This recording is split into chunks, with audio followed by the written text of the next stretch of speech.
Bonita noche a todos. Bienvenidos a este último webinario de febrero, en donde vamos a revisar un caso clínico de ECMO bebé justamente para cerrar con broche de oro este Summit de ECMO bebé. Muchas gracias a todos los que nos han acompañado todo el mes de febrero. Este ya es el quinto webinario y justamente para cerrar con broche de oro tenemos muchas sorpresas para ustedes el día de hoy. Quisiera pedirles, por favor, que para comenzar, nos dejaran en el chat desde dónde se están conectando. La verdad es que para nosotros es súper interesante saber desde qué ciudad, desde qué país se están conectando, desde qué hospital. Y sin más preámbulos, me encantaría presentarles al ponente que tenemos el día de hoy, que es un ponente que ya conocen, un gran amigo también. Él es miembro básicamente también de la Sociedad Mexicana de Neumología y Cirugía de Tórax, con los que hemos colaborado para hacer estos webinarios, al igual que con la Asociación Federal de Terapeutas Respiratorios y también con el Instituto Nacional de Enfermedades Respiratorias Ismael Cosio Villegas. Hoy tenemos muchos invitados justamente del INER, así que le voy a dar la bienvenida a nuestro primer ponente que nos va a hacer favor de presentar este primer caso clínico. Le voy a presentar al doctor Josué Cadeza Aguilar. Él es especialista en neumología egresado por el INER, con subespecialidad en medicina crítica, egresado del Instituto Nacional de Ciencias Médicas y Nutrición Salvador Subirán. También es profesor titular de la especialidad de neumología y medicina crítica y actualmente se desempeña como titular del Departamento de Áreas Críticas y director del programa de ECMO del Instituto Nacional de Enfermedades Respiratorias Ismael Cosio Villegas. Para mí es un honor y es un gusto tenerlo aquí con nosotros, doctor. Muchísimas gracias por su tiempo y muchísimas gracias por compartir un caso clínico que creo que va a ser sumamente fructífero para toda la gente que está aquí el día de hoy con nosotros para aprender más acerca de ECMO veno-venoso. Bienvenido, doctor. Muchas gracias, Jenny, por esta invitación. Como siempre, es un gusto y placer estar con ustedes en esta tarde-noche, dependiendo del lugar a donde estén. Vamos a empezar con este caso clínico y les tenemos varias sorpresas que van a estar muy agradables para el público. Esperemos que más adelante se sigan conectando. Vamos a empezar a compartir la exposición para que empecemos con esta gran sorpresa que tenemos. Bien, entonces, un servidor, Josué Daniel Cadeza Aguilar, y vamos a ver el caso de revisión. Este caso es un caso sumamente interesante por lo que implicó para el instituto y también para otras instituciones que estuvieron de la mano trabajando con él. Y lo que quiero dar a conocerles es que ECMO siempre ha sido una terapia que ha implicado en algunos casos muchos retos y decisiones difíciles. Y este caso en específico es algo que ejemplifica ese tipo de decisiones que son tan complicadas en la terapia ECMO. Un servidor, creo que no necesito más presentación con la amabilidad que dio Jennifer al presentarme. Y bueno, declaro que no tengo ningún conflicto de interés con el caso clínico que actualmente voy a presentar, ni con ninguna marca asociada con el caso clínico. En este caso vamos a dividir el contenido en una presentación inicial del caso clínico que va a ser por un servidor, el comentario desde un punto de vista neumológico que nos va a ayudar el doctor Víctor Huizar Hernández y la discusión del caso por el grupo estrella de ECMO INER, en el que van a participar y van a poder después resolver sus dudas. Bueno, nuestro paciente, por cuestiones de confidencialidad, lo vamos a catalogar como en las siglas de su nombre y vamos a empezar a ver algunos datos. Era una paciente femenina con edad de 39 años, fecha de nacimiento 18 del 11 de 1984, del Estado de México, escolaridad secundaria completa, soltera, ocupación estaba previamente como empleada doméstica y católica. Alergias negadas en ese momento y no teníamos ningún antecedente de alcoholismo. El tabaquismo era mínimo, era de 0.05 paquetes año y lo había suspendido hace un año y realmente nada más de relevancia tenía algunas cirugías como es una oforectomía y una colecistectomía a los 34 años que no tuvo ninguna complicación. No teníamos ningún dato crónico degenerativo en su historial médico. De sus antecedentes, algunos de importancia que nos interesaba su fecha de última menstruación, solamente como dato epidemiológico, sus antecedentes también de gestas, gesta 2, cesárea 1, aborto 1, el aborto había sido por un ectópico, la resolución del embarazo por cesárea fue del 01 del 11 del 2023 y esto es de relevancia posteriormente para el caso.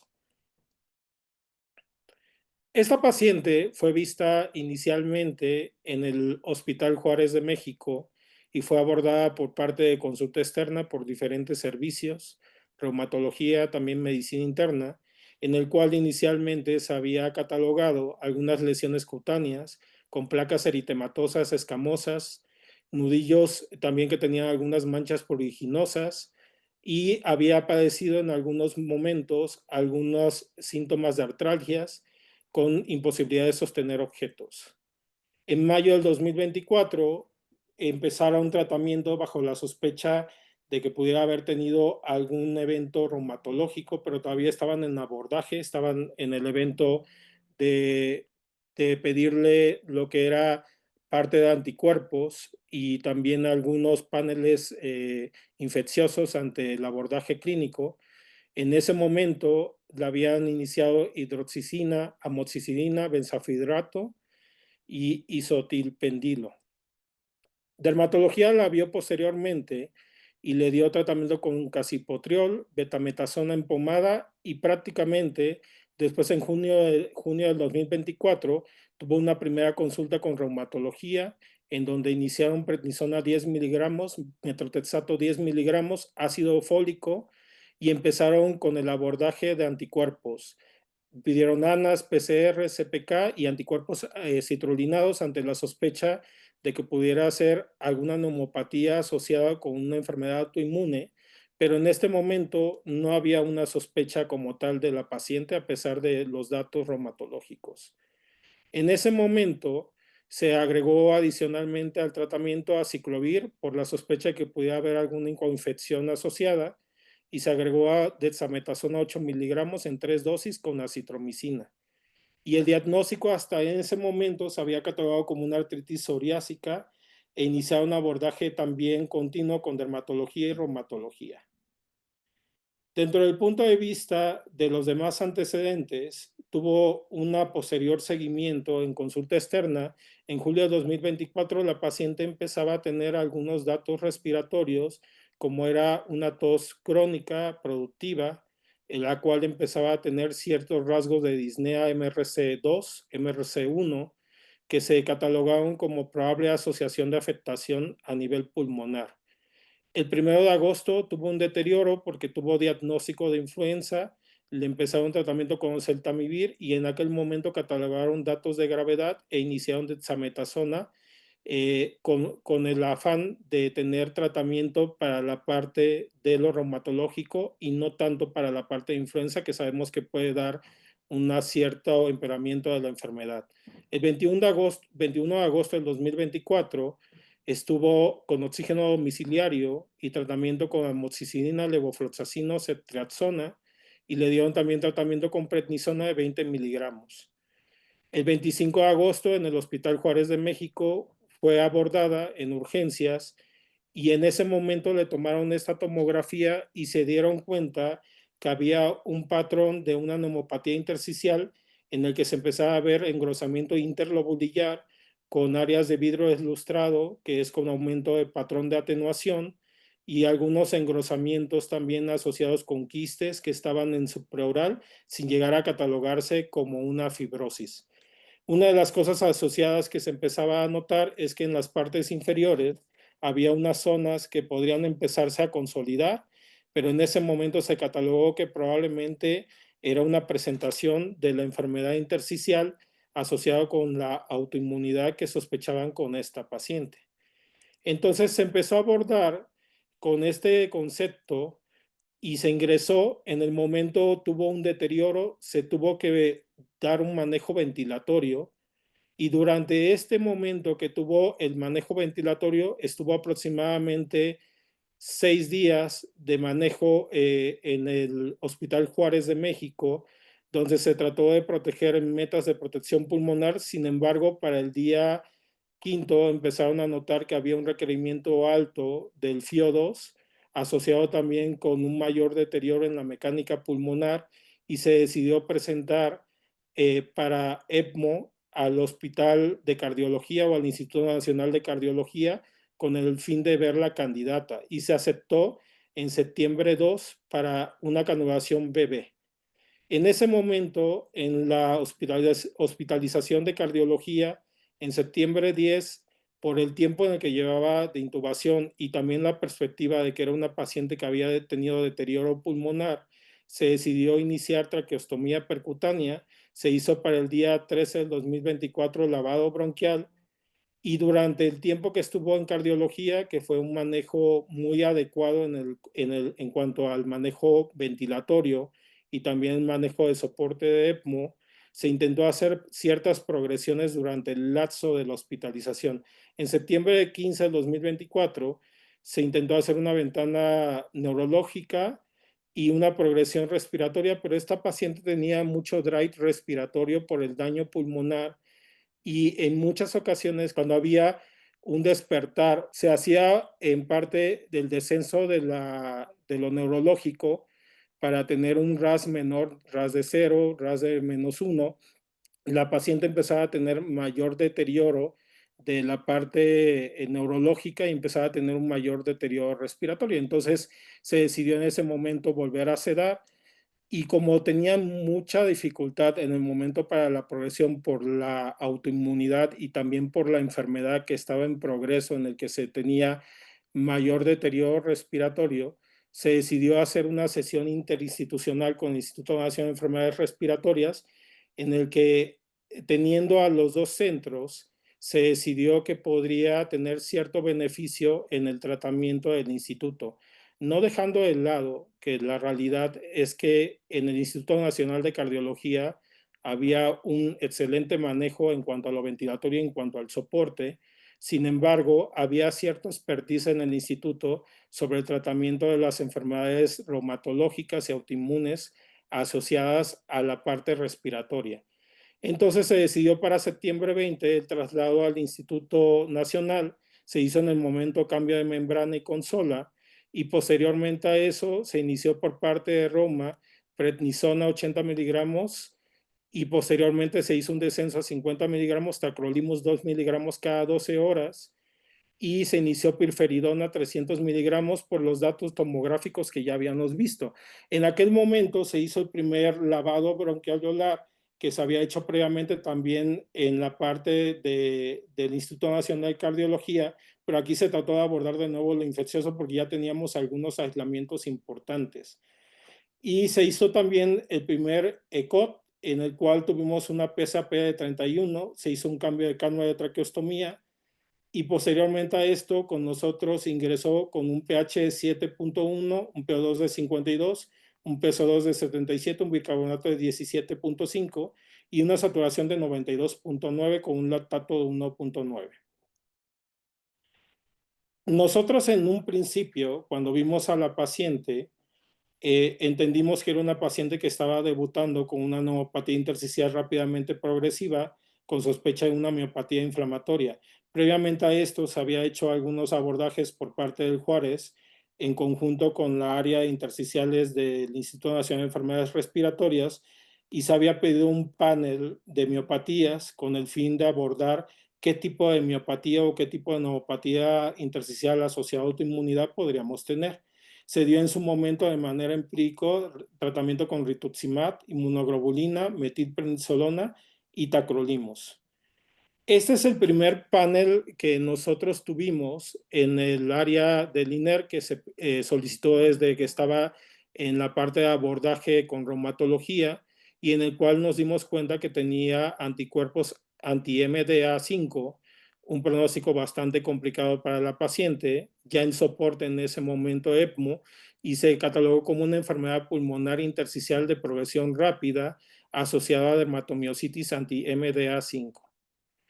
Esas son las radiografías que pueden ver, en la que teníamos ya las cánulas posicionadas y posteriormente también los daños a nivel del tórax, en la que había ciertas áreas de vidrio deslustrado y también áreas de llenado alveolar. La tomografía del 15 del 09 que tuvimos, en el que había un daño intersticial muy importante con daños de llenado alveolar en la parte baja del pulmón. Y bueno, los aislamientos microbiológicos importantes previo al ingreso al INER, que esto fue aislado por parte del Instituto Nacional de Cardiología y también por el Juárez de México, es un aislamiento del 30 del 09 con una estenotrofumona mantófila, con tratamiento con levofloxacino, un Ecolible con tratamiento con ertapenem. El 11 del 09 se hizo un hemocultivo que no tuvo desarrollo, y también se hicieron urocultivos en los que salió una candida albicans que también tuvo tratamiento con fluconazol, y posteriormente un lavado bronquialveolar en el cual tuvimos otra vez el crecimiento de la estenotrofomona, que era ya en ese momento resistente al levofloxacino. Se le agregó trimmetoprim como parte de la terapia coadyuvante ante la resistencia que se había catalogado. Aquí empezamos a darnos cuenta que era una paciente que tenía un componente de autoinmunidad, y por tener un tratamiento inmunosupresor empezaba a tener mayores riesgos de coinfección e infección asociada con otras bacterias, y también dentro del punto de vista fúngico. Al ingreso al INER, nosotros empezamos ultraprotección pulmonar, en el que medimos tomografía de impedancia con una TIE y con balón esofágico, y calculamos la titulación con un PIT de 8. En su momento tuvimos ciertos eventos de deterioro respiratorio ya con el soporte y la ventilación, en el que asociamos broncoespasmo. Se le agregó metilprednisolona y se dio terapia inhalada con el fin de disminuir la parte del broncoespasmo y dejar progresar la parte ventilatoria. Para septiembre del 23 del 2024 hicimos una nueva tomografía que un poco más adelante lo van a ver, y vimos áreas de consolidación en el lóbulo superior derecho, y se catalogó dentro de este mismo lavado bronquialveolar que hicimos previamente una E. coli que ya tenía genes de resistencia. Basado en ese concepto, decidimos empezar la parte de protección pulmonar, y en ese momento no progresar. La consola, la ven aquí arriba, la teníamos aproximadamente entre 3.5 y 4 litros, con un FIO2 del 100%, con un blender de 2.5, un gasto de 60-80% calculado para el paciente, y teníamos una gasometría que estaba un poco mejor en 7.24, con un CO2 de 64 y una PO2 que estaba todavía en 66. En ese momento, nuestra idea general era optimizar la parte microbiológica. Hicimos nuevos cultivos, y en el lavado posteriormente creció de nuevo la xenotrofomona, que ya era resistente al levofloxacino y también a trimmetoprim, y se agregó el tratamiento con tigecyclina con el fin de darle mayor coadyuvancia a la parte de tratamiento infectológico. Se hizo un galactomanano y una PCR de aspergilos que salió negativo ante la sospecha de que los eventos de broncoespasmo eran un poco más seguidos de lo común. El AED del 23 del 09 salió con una neumonía con E. coli con genes de resistencia, y en ese momento iniciamos tratamiento con ceftazidima y avibactam con el fin de darle mejor cobertura. Esta primera tomografía que hicimos posteriormente al ingreso era la evolución del deterioro que había tenido con los nuevos aislamientos, en los cuales desde la parte de los lóbulos superiores se empiezan a ver áreas de llenado alveolar importantes con broncograma aéreo, y en algunos puntos se veía un fenómeno de aireación de la vía aérea que denotaba que estaba hepatizado muy consolidado. Una de las cosas interesantes es que había algunas zonas respetadas en las cuales cierta parte del pulmón nos dábamos cuenta que no tenía datos de fibrosis o dato de progresión de la neumonía intersticial rápidamente progresiva. Esto es, no había fibrosis en su momento, pero sí empezaba a tener inclusive algunos patrones de mosaico en perfusión que llamaba la atención y que hacía de notar que era una causa infecciosa la parte del deterioro, y que también estaba unado la parte de la neumopatía intersticial que estaba dando una presentación. En aquel momento, esta es prácticamente un nuevo cultivo de lavado bronquialveolar que hicimos a los 16 días después de cumplir tratamiento con ceftazidima avibactam y con colistina de 120 miligramos cada 8. En ese momento seguía todavía creciendo la estenotrofomona, pero teníamos ya no crecimiento de las otras bacterias que se habían catalogado. En algún momento esta paciente había tenido 2 aislamientos adicionales, entonces esos aislamientos, como son las pseudomonas y como en algún momento también tuvo un estrepto, ya no estuvo en el último lavado bronquialveolar. había cierta perspectiva de que la paciente podría llegar a mejorar y se volvió a interconsultar a la parte de reumatología, en el cual decidieron iniciar tratamiento con la misma dosis de inmunosupresor asociado con el esteroide y suspender en ese momento el tacrolimus para tratar de controlar un poco la situación de la inmunosupresión que estaba asociado con el tratamiento y dar un poco de oportunidad que los antibióticos dieran efecto. Durante este punto, estuvimos cuidando mucho las metas de anticoagulación. Era una paciente que por su concepto de infección tenía muchos efectos procoagulantes que podrían poner en riesgo la membrana.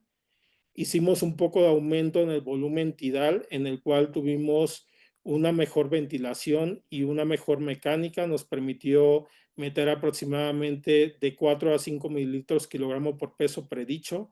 Previamente estaba en menos de 4 en ultraprotección.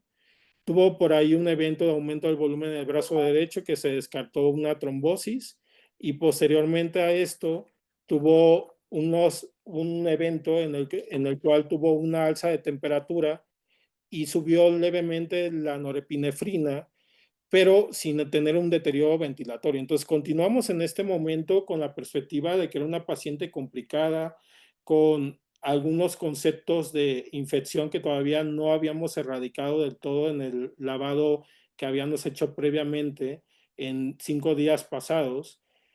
Y se decidió en ese momento aumentar la pirferidona y dejar la inmunosupresión en ese momento como estamos con dosis reducción de metilprednisolona y la suspensión del tacrolimus. En ese momento que empezamos a ver cierto evento de mejoría en el caso, intentamos descender un poco la sedación y tratar de quitar el bloqueo neuromuscular, aunque todavía era necesaria una dosis pequeña, y tratar de usar sevoflurano con el fin de mejorar un poco más la parte de la protección pulmonar y de la sedación del paciente. En ese momento el flujo estaba todavía un poco alto en 5 litros, con FIO2 del 100%, un blender de 4.6 y un gasto del 60 al 80%. Aquí yo quisiera hacer una acotación. Después de ver todo este caso hasta esta fecha, sinceramente el grupo se preguntaba qué tendríamos que hacer con esta paciente, ¿no? Era una paciente que venía de un excelente manejo por parte de cardiología en ECMO, sabiendo que intentaron progresarla y definitivamente por su condición reumatológica y autoinmune y también por el pronóstico que tenía el anti-MDA5, nos retaba mucho a la idea de saber si se tenía que continuar el soporte en ECMO, ¿no? En definitiva, era una paciente que en este momento todavía no estaba lista para el retiro de ECMO, pero ya empezamos a tener ciertos problemas en la membrana asociados con algunos trombos. Y adicional a esto, a pesar de que habíamos descendido soporte vasopresor y que habíamos triunfado con algunos aislamientos que ya no aparecían en el momento del nuevo AED, eh, digamos que la paciente todavía no habíamos podido tener una progresión neurológica ni respiratoria apta. Entonces, en este momento fue cuando hicimos una nueva tomografía, que la van a ver un poco más adelante, porque quisimos guiarnos como grupo en el concepto de ver qué tan bien iría en ese momento desde un punto de vista tomográfico y desde un punto de vista de la enfermedad de base, sabiendo que este tipo de neumopatía intersticial y enfermedad autoinmune tiene un pronóstico malo a poco tiempo y una supervivencia aún así con trasplante de pocos meses. En el momento en septiembre de 30 volvimos a hacer de nuevo algunos cultivos en el cual encontramos un nuevo crecimiento de E. coli, pseudomonas, y a pesar de esto no había un nuevo deterioro. Entonces se decidió en conjunto con la área de reumatología y también con la área de intensiva iniciar un tratamiento un poco más agresivo con baricitinib, 4 miligramos cada 24 y darle un esquema de inmunoglobulina. fraccionadas en 5 días, con el fin de intentar mejorar la parte de la enfermedad autoinmune. Tuvimos ciertos problemas en el momento de la ventilación a pesar del soporte, pero realmente la paciente, de previamente ser un pulmón completamente restrictivo con una distensibilidad baja, logramos aumentar el volumen tidal hasta 250, teniendo metas de protección y tratando de bajar el FiO2 de la área de la consola ECMO o el FMO2, y con esto el paciente tuvo cierta mejoría en la parte ventilatoria. Nos enfrentamos a otra situación que nos llamó mucha la atención en octubre 2, con un evento de anisocoria, con un NIRS de menos 50, y eso despertó la alarma de que pudiera haber tenido una complicación en el momento de cerebral o en el momento de un sangrado que pudiera haberse detonado en la parte de complicación neurológica. Sin embargo, se hizo una tomografía y no se encontró ninguna complicación asociada ni a trombosis ni tampoco a sangrado. En octubre 5, a pesar de estas situaciones que habíamos tenido previamente entre el 1 de octubre y también 31, la paciente fue mejorando y logramos suspender el bloqueo neuromuscular. En aquel momento hicimos un ecocardiograma de nuevo, en el cual se había visto una PSAP más elevada. Empezamos tratamiento de segunda línea para hipertensión pulmonar y se agregó un poco de complicación en sangrado en cavidad oral que no tuvo necesidad de suspender como tal la parte de la anticoagulación, solamente la dejamos en una dosis profiláctica.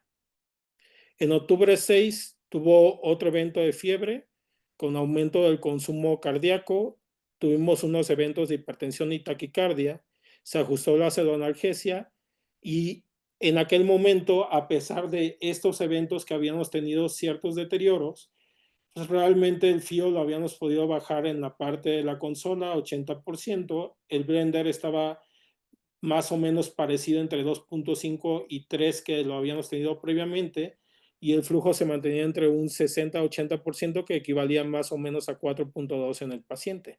Entonces, en esta nueva tomografía, que es la que les comentaba previamente, nos ayudó mucho a visualizar cómo íbamos con la paciente, porque si se acuerdan de la anterior tomografía, en la anterior tomografía desde la parte apical había zonas blancas que no permitían ver el pulmón, pero en esta nueva tomografía había áreas que tenían mejoría tomográfica. Seguía habiendo áreas de vidrio deslustrado con áreas de llenado alveolar en la parte inferior con broncograma aéreo, pero ya se veía una respuesta en algunas áreas en la cual ya tenían zonas de aireación y de recuperación tomográfica, y debo de decir que en la mayoría de los aspectos tomográficos, las zonas que venían de los vidrios deslustrados, muy probablemente era un componente de mejoría en el concepto de, de mayor ventilación pulmonar.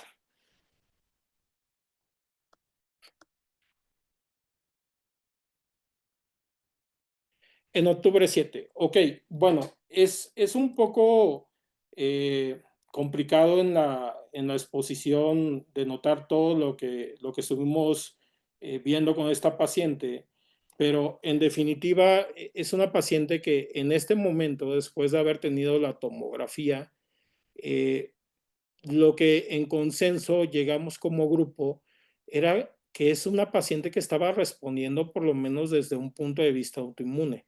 Todavía teníamos algunas situaciones con los aislamientos que eran complicados de definir porque no se habían erradicado completamente. Todavía teníamos el crecimiento de estenotropomona, esa pseudomonas que ya se estaba tratando en su momento y esa E. coli que también teníamos previamente, pero la realidad es que la paciente fue ganando algunas cosas que nos dio cierta esperanza para poder progresarla.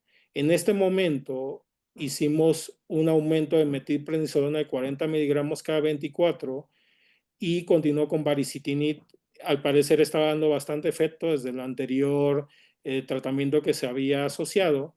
Se inició trimetoprim y se aumentó la dosis de morfina, y esto fue con el fin de que íbamos a empezar a despertarla, a progresarla dentro del ECMO. El PIT de 8 a 6 lo pudimos bajar y ganamos volumen tidal que llegó hasta 300, 330, y pudimos descender el FiO2 en ventilador hasta el 50%, con un flujo suite que estaba entre 1 a 1.5 aproximadamente.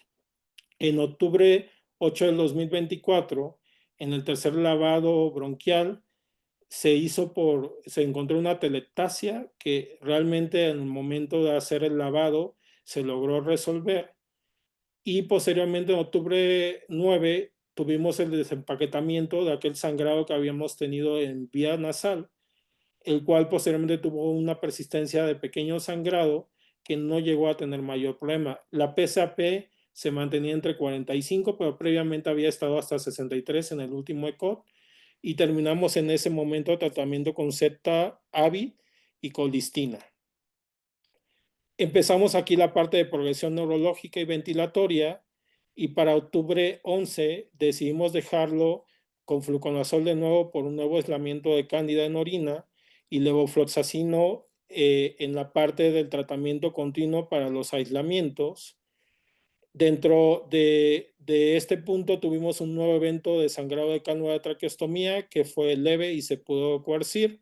No se tuvo que hacer mayor intervención quirúrgica, y el flujo aquí ya empezaba a dar ciertos parámetros de mejoría. Teníamos un FiO2 del 80%, un blender de 2.2, el gasto estaba aproximadamente en 60%, el flujo en 4.2. Ese es un brevario de lo que habíamos tenido, y quiero que se ubiquen un poco más al último aislamiento que teníamos del 8 del 10, porque todo lo demás se trató y realmente ya teníamos la mayoría de los cultivos que estaban negativos, solamente la estenotrofomona que estaba todavía persistente. Sin embargo, ya no daba datos de deterioro en aquel momento. En octubre 14 tuvimos una nueva revisión por parte de otorrino, en el cual se tuvo que dar una pequeña sutura por una lesión en pilar amitalino. En octubre 16 tuvimos un crecimiento igual de pseudomonas, en el cual se decidió volver a iniciar ceftazidima y amicacina, y posteriormente el 17 tuvimos un escalamiento a meropenem y tige con el fin de darle mayor eficacia al tratamiento. Se hizo un lavado de nuevo y en él se encontró un pequeño sangrado a nivel de zona S1, en el cual se pudo coercir o se pudo detener a partir de la instilación de ácido tranexámico y tomar nuevos cultivos con el fin de poder progresar a la paciente. En octubre 18 del 2024 le hicimos una gastrostomía con el fin de continuar la parte de progresión, y en octubre del 19 persistió con algunos sangrados pequeños documentados por broncoscopía. Sin embargo, la paciente se podía progresar.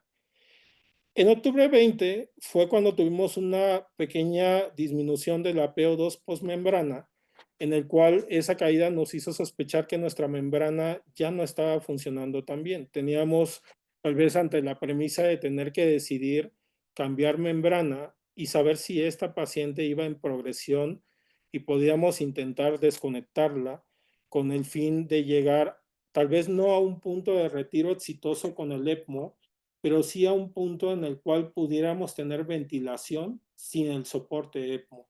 Esa es una de las decisiones que en consenso, como parte del grupo, intentamos hacer. Inclusive intentamos meterlo a protocolo TITS, aproximadamente 72 horas, en el cual tuvimos cierto deterioro por fatiga.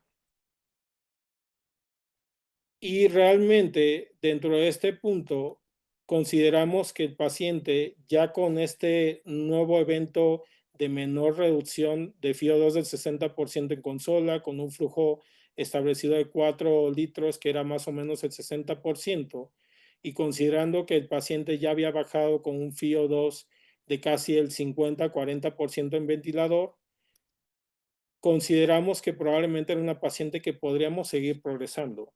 Ciertamente nos preguntábamos si el hecho de ese aumento de la disfunción de la membrana o esa percepción de que la membrana ya estaba deteriorándose iba a ser partícipe de que tuviéramos que tener algún evento de urgencia en el momento del retiro.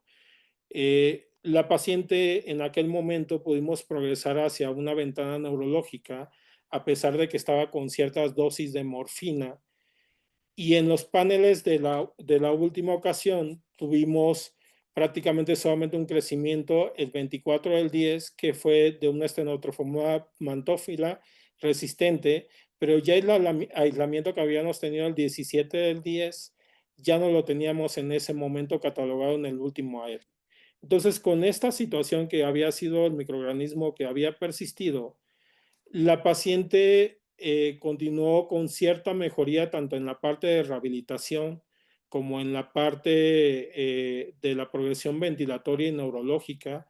Siendo una paciente muy compleja, se sesionó por parte del grupo ECMO, y a pesar de que no llegamos al punto de poder retirarla del ventilador y del ECMO, la paciente sí cumplió criterios para retiro de ECMO el 21 del 2024. Hicimos una prueba en ese momento de gases y también de FMO2, en el que prácticamente lo llevamos a menos del 30%, con un FIO2 del ventilador del 45% y un suite que en su momento hicimos una prueba también a 0.5 y lo llevamos a dejar a 0 en algún momento de la prueba. En la prueba posterior a 45 minutos y 120 minutos, observan gasometrías en la cual la paciente al parecer ya tenía una adecuada oxigenación con apoyo del ventilador y una adecuada difusión en el momento del CO2 con 40.8, en el cual se tomó una gasometría que estaba prácticamente a los 30 minutos y posteriormente a las 2 horas. Y con esto se activó el código ECMO para retiro del ECMO y continuar el tratamiento con la parte de ventilación. Debo decir que en el momento que se retiró el paciente, nosotros, en este caso en específico, sabíamos que el retiro era algo complicado, porque era una paciente que bajo la premisa del tratamiento inmunosupresor y el diagnóstico anti-DME5, podía tener una recaída fácilmente tanto de la enfermedad reumatológica como también de las causas infecciosas. Eso es algo que nosotros consideramos como dentro del punto de vista del deterioro del paciente, y intentamos de todos modos darle sobre la premisa de oportunidad una manera de intentar desinvadir. O sea, esto es retirar lo mejor que pudiéramos las cosas que podrían asociarse a nuevas infecciones. Entonces, en ese momento, para el día 21, con el retiro de ECMO, en octubre del 22, la mejoría del patrón tomográfico, nuevamente hicimos una tomografía en el que había todavía algunas áreas de vidrio deslustrado que parecerían áreas de mejora del patrón de atenuación previamente en la tomografía del día 16, y se decidió adecuar la pirferidona a 1200 miligramos, y en ese momento tuvimos la metilprednisolona a 40 miligramos cada 24. Creo que aquí fue el momento en el que tuvimos mejor desempeño con la paciente. Por cuestiones de confidencialidad, nosotros empezamos a hacer la parte de rehabilitación. Hay videos de la paciente como tenía mejor actividad muscular en rehabilitación pasiva y activa. Y nosotros como grupo realmente aquí sentimos que estábamos bastante contentos con el desempeño de la paciente. Sin embargo, una de las cosas que llamaba la atención es que para octubre del 23 continuaba en modo controlado por el ventilador, tenemos un FIO del 45-50%, se envió de nuevo un aspirado endotraqueal en el cual persistía la estenotrofomona mantófila resistente. En octubre del 24 empezó con un nuevo deterioro de broncoespasmo, acidosis respiratoria, abundantes secreciones y nuevas radiopacidades. En este momento, a pesar de que ya se había tomado otra vez el AED, nos dimos cuenta que el deterioro estaba asociado no solamente a la parte infecciosa y probablemente a los aislamientos que habíamos tenido antes, que ya no habían salido, sino en el hecho de que también la parte reumatológica había tenido un nuevo deterioro a nivel intersticial. Entonces decidimos iniciar colistina, trimetopin, tige y boriconazo con el fin de darle una nueva cobertura. Aquí se tuvo una de las decisiones más complicadas porque previo a esto habíamos tenido sesiones en las cuales se consideraba que era una paciente que estaba todavía a puente a decisión. Puente a decisión es un concepto en el cual los grupos EPMOS consideramos que por las cuestiones de pronóstico y gravedad de la paciente es complicado definir que va a haber recuperación. Y ante el pronóstico de un anti-MD5 en el cual probablemente el tratamiento estipulado es un trasplante pulmonar, pero esta paciente por las múltiples infecciones no era candidato en ese momento a un protocolo de trasplante pulmonar, probablemente aquí era una situación fútil volverla a conectar en la parte de EPO. Y por desgracia, en la evolución en la noche del 25 a 26, se agregó mayor acidosis respiratoria persistente. Intentamos hacer manejo ventilatorio. En ese momento se sesionó por parte del grupo EPMO y se decidió que en ese momento no había beneficio por parte de la terapia. Se agregó hipoxemia refractaria y la paciente en ese momento con algunos otros datos de hematomas en sitios de cánulas y la trombosis, se decidió reiniciar tromboprofilaxis, pero desgraciadamente la paciente falleció en octubre del 26 a las 21:20 horas.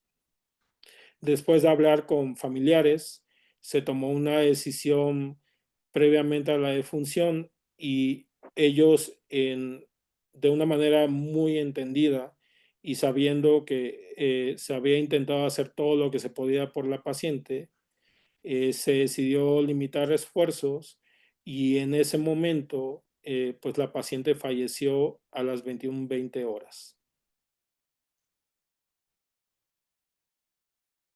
Bueno, en este concepto, ahorita vamos a abrir una parte de la revisión del caso clínico y vamos a comentar posteriormente este caso. Nosotros como grupo EPMO eh, intentamos en algún momento eh, presentar un caso que les diera esa oportunidad de no solamente conocer casos de éxito, porque digo, todos los grupos tienen casos de éxito, ¿no?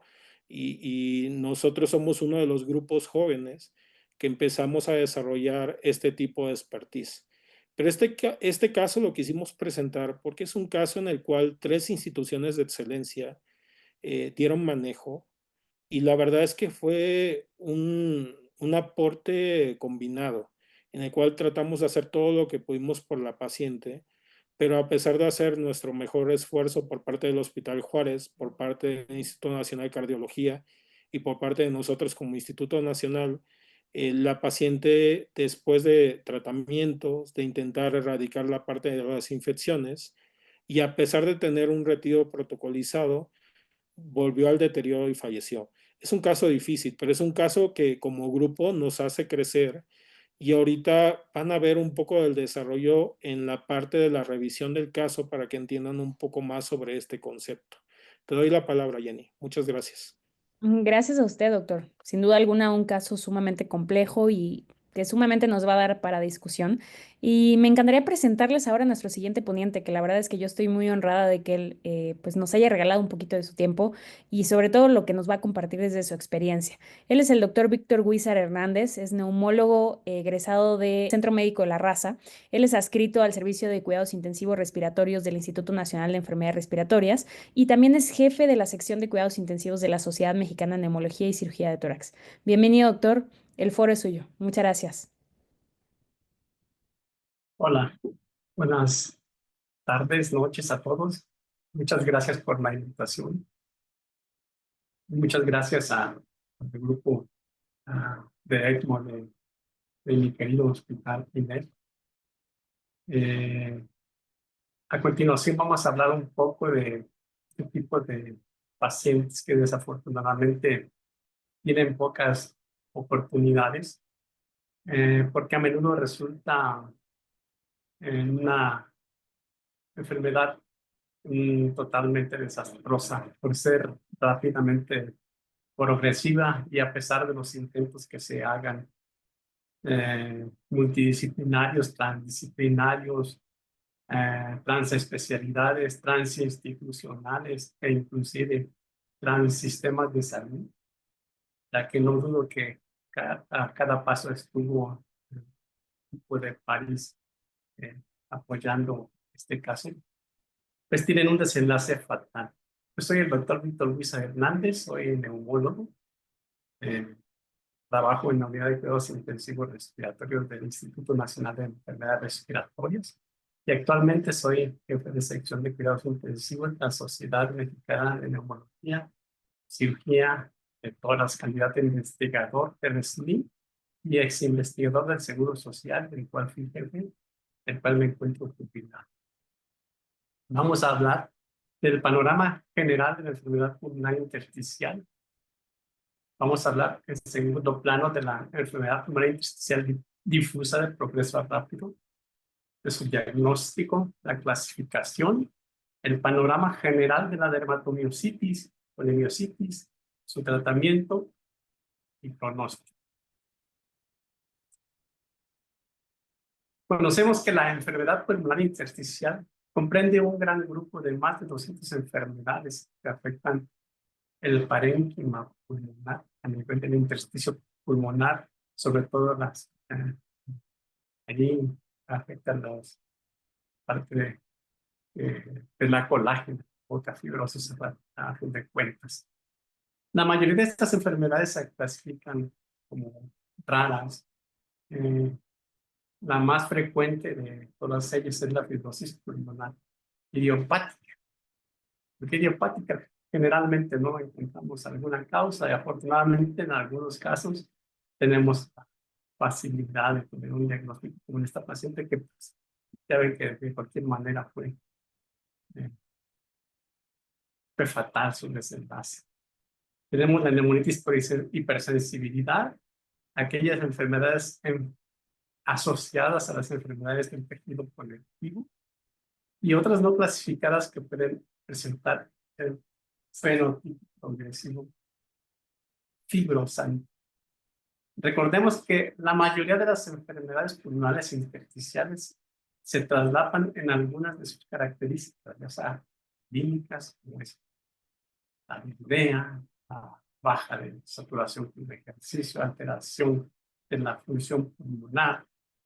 Las radiológicas comparten mucho de esto, ya estuve hablando por Careza de lo que pasó con esta paciente de característica radiológica astonía, un envidio esmodulado, imágenes en parches, imágenes de ocupación alveolar, principal y patológicas comparten muchísimas también. Generalmente hay capilaritis, hemorragia alveolar, fibrosis pulmonar. De ahí que el diagnóstico temprano y certero sigue siendo un verdadero reto en la actualidad para los sistemas de salud. Y es difícil predecir la progresión de la enfermedad.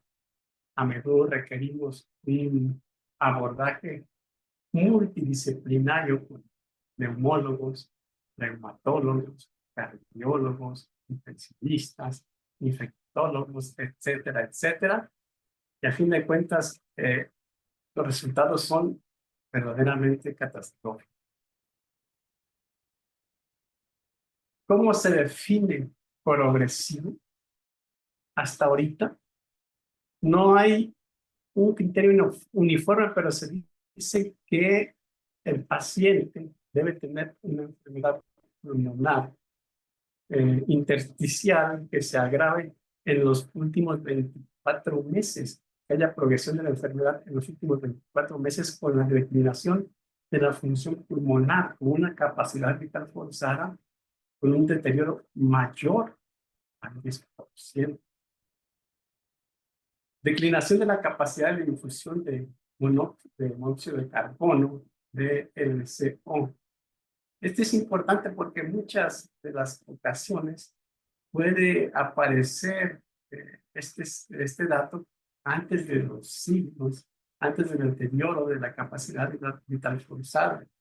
Regularmente debe ser de 40%. Nuestros pacientes empiezan a tener menos de 40 y se considera que ya empieza a haber alteraciones en el intercambio gaseoso. Pero cuando tenemos esos 24 meses previos, de deseo determinado, digamos que tiene 40 y disminuye a 25%, que corresponde al 15% de esa unidad previa, nos encontramos con que tiene un deterioro progresivo. El empeoramiento de los síntomas, el empeoramiento de la disnea, el empeoramiento de la caminata de 6 minutos y el empeoramiento del patrón radiológico son importantes, más la declinación de la capacidad vital forzada entre el 5 a 10%. Si no tenemos esa declinación de más del 10%, pero sí tenemos el empeoramiento de los síntomas y el patrón radiológico, en ese caso es un criterio para considerar enfermedad rápidamente progresiva. Se dice que con uno de estos criterios es suficiente para determinar que es una enfermedad rápidamente progresiva. Vemos en la siguiente diapositiva cómo debemos abordar la enfermedad pulmonar intersticial. La evaluación inicial debe hacerse con la clínica, las pruebas de función pulmonar que deben incluir biometría, petrografía, tal vez tengamos una difusión de CO2, de CO, perdón, una caminata de 6 minutos, en fin, todo lo que tengamos disponible para la función pulmonar, una tomografía axial computarizada de alta resolución, la serología y lavado broncoagudo. Bueno, ya con esto podemos tener un diagnóstico provisional de una entidad clínica o de una enfermedad no clasificada. Ahí debemos empezar a tomar decisiones. Algunos prefieren desde esta etapa empezar a dar tratamientos si encuentran algo que les dé luz para iniciar el tratamiento. Se puede iniciar el tratamiento o algunos otros deciden observar y esperar a ver qué pasa. Muchas veces se nos da el tiempo y resulta que se deteriora la paciente, el paciente. En esta parte, si es necesaria una evaluación invasiva, hay que hacer un lavado bronquial alveolar y una cirugía pulmonar a cielo abierto. De ahí hay que hacer monitorear, tanto si recibe tratamiento o si se espera uno y observa, debemos monitorizar la progresión de la enfermedad con la clínica, pruebas de función pulmonar y con tomografía de alta resolución. Hay que ver cómo se comporta la enfermedad. Si hay cualquier evidencia de deterioro, volvemos a la fase inicial, reevaluamos y hacemos todo lo otro. Puede ser que no haya progresión de la enfermedad y puede ser que ahí quede todo, pero si hay progresión de la enfermedad, una enfermedad rápidamente progresiva, viene todo lo que ya se comentó en el caso clínico y que se tendría que hacer lo que se hizo sin que fuera suficiente para el desenlace de la paciente. Muy bien, aquí tenemos la clasificación de las enfermedades intersticiales. Puede ser una neumonitis por hipersensibilidad, una autoinmune, las idiopáticas. Aquí desde la clasificación del INCI sigue habiendo la intersticial de fase descamativa, la intersticial usual, entre algunas otras. De este lado tenemos las que tienen características inmunológicas, como la artritis reumatoide, el síndrome de Sjögren, lupus eritematoso, polimiositis, dermatomiositis, enfermedades del tejido conectivo, esclerosis sistémica y otras enfermedades del tejido conectivo. En esta parte es donde tenemos el caso que nos ocupa. Algunas otras enfermedades intersticiales son neonatal infantil enfisematosis, histocitosis X, enfermedades asociadas a drogas, enfermedades asociadas a enfermedades ocupacionales y algunas otras raras.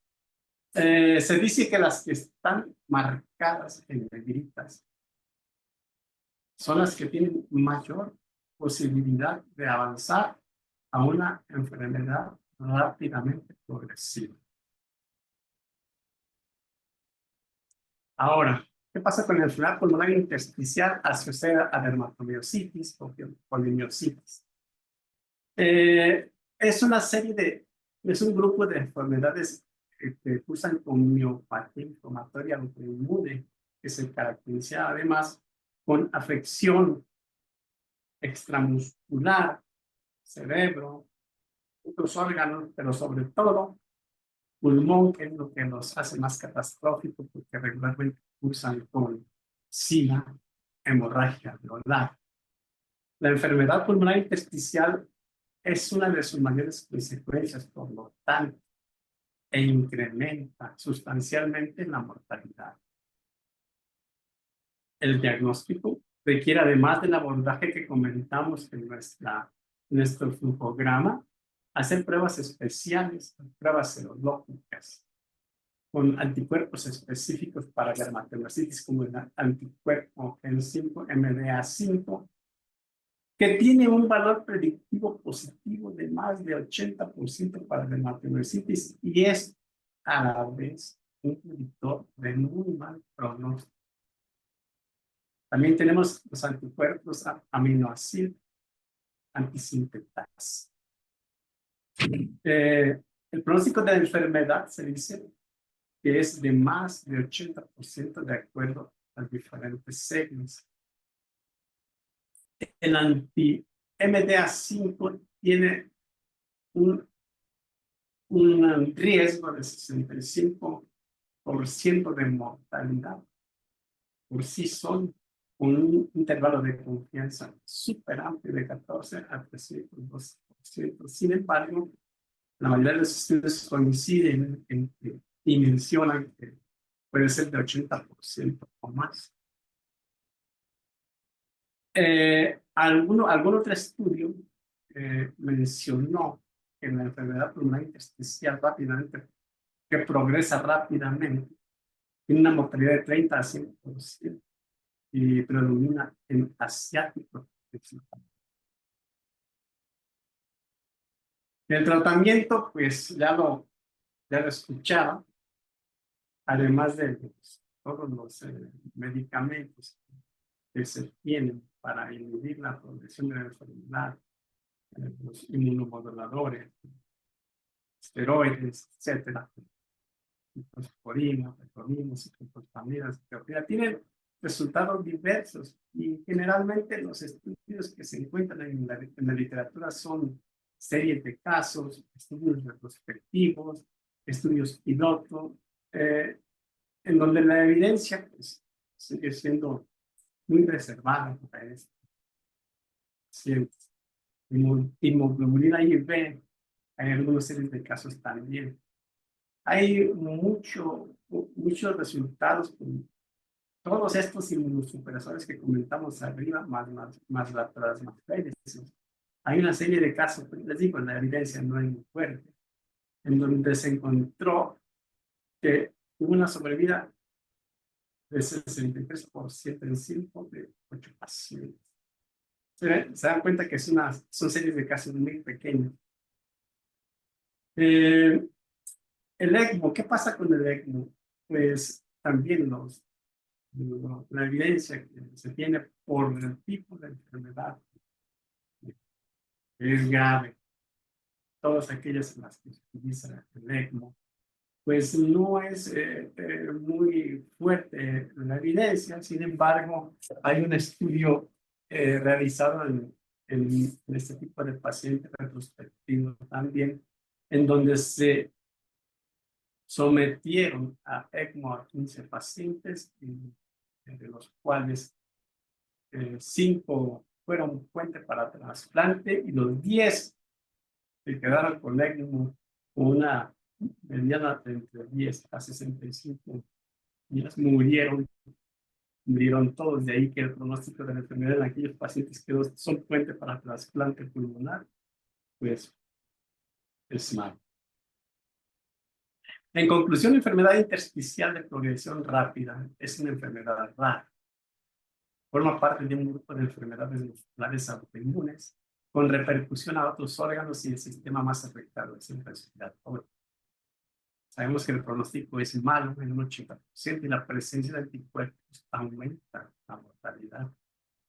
El diagnóstico y tratamiento debe ser multidisciplinario, transdisciplinario, transinstitucional. Y que el papel del tratamiento con ECMO continúa en la investigación y los resultados aún son desalentadores en aquellos pacientes que no se encuentran en puente para trasplante.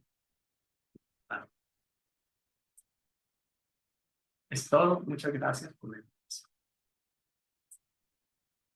Muchísimas gracias, doctor, por su aportación, justamente dándonos un contexto mucho más amplio de lo que son las enfermedades intersticiales y creo que nos va a ayudar muchísimo para poder tener una discusión mucho más completa de este caso. Muchísimas gracias, doctor. Y voy a proceder a ahora sí presentarle a nuestros ponentes especiales, nuestros ponentes sorpresa, que están aquí pues listos para contribuir con toda su experiencia. La verdad es que ellos son parte del grupo de ECMO del INER, que han hecho un gran trabajo, que están creciendo, que están pues haciendo un gran equipo, que es lo más importante en un equipo de ECMO, ser un gran equipo. Así que les agradecemos mucho por estar aquí el día de hoy y podernos compartir su valiosa experiencia con respecto a este caso.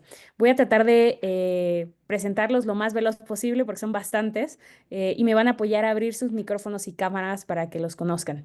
Voy a presentar al doctor Luis Martín Valdés Reyes.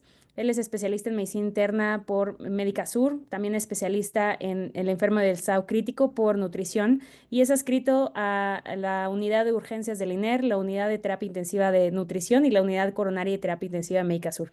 Bienvenido, doctor, es un gusto tenerlo con nosotros. ¿Qué tal? Buenas noches.